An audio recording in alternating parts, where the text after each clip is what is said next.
রেসিপিটা মশলাপাতি দিয়ে আমরা কষে নিচ্ছি, তো কষাটা একটু দেখাবে ক্যামেরাম্যান।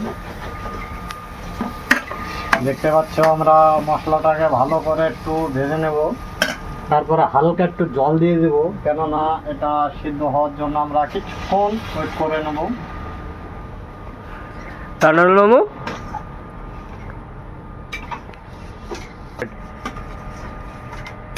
আমি জলটা দিয়ে দিলাম, এবারে একটু ঢেকে দেব।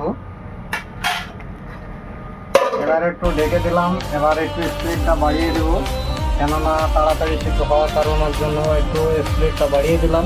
আমরা কিছুক্ষণের জন্য ওয়েট করে নেব, তারপর আমরা জলটা আবার চেক করব, তারপরে কতটা জল লাগবে না লাগবে সেটা আমরা দেখে পরে আবার। তো গাইস আমরা ঢেকে দিয়েছিলাম, এবার আমরা দেখব যে কতটা সিদ্ধ হয়েছে, জলটা আছে কিনা।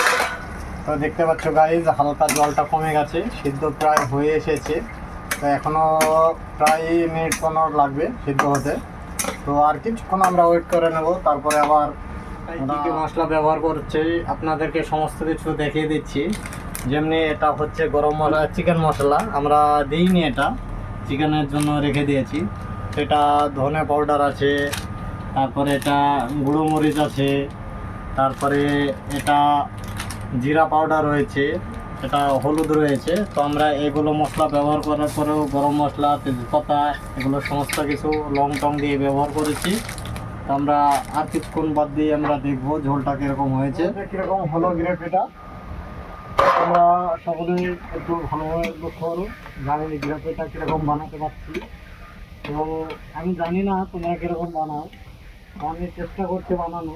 তো তোমরা কেউ যদি এরকম গ্রেভি তৈরি করতে পারো তো অবশ্যই কমেন্টে জানাবে।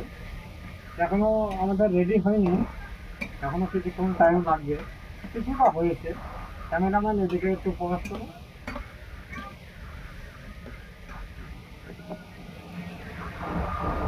কীরকম হয়েছে? ভালোই তো লাগছে। একটু জল দিয়ে দিলাম, কেননা আর একটু হবে, ওই কারণের জন্য আর একটু জল দিয়ে দিলাম। এখনো 10 মিনিট লাগবে। মানে পুরো রান্নাটা হতে কত মিনিট টাইম লাগবে? এই গ্রেভিটা বানাতে ম্যাক্সিমাম 35-40 মিনিট টাইম লাগে। তো বানাসই তো 30 মিনিট দেবে। তাড়াতাড়ি করে সেটা গেলে 5 মিনিটও হয়ে যায়। তো খাবার তো আর একই রকম হয় না, কেউ তাড়াতাড়ি খায়, কেউ আস্তে আস্তে খায়।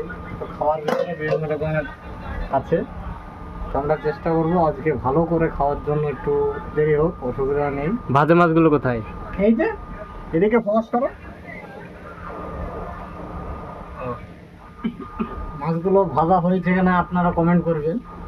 আমরা এত ভালো করে ভাজতে পারি না, তো তবু চেষ্টা করেছি, ইনশাল্লাহ হয়েছে। তো আর মাছ দিয়ে দেব।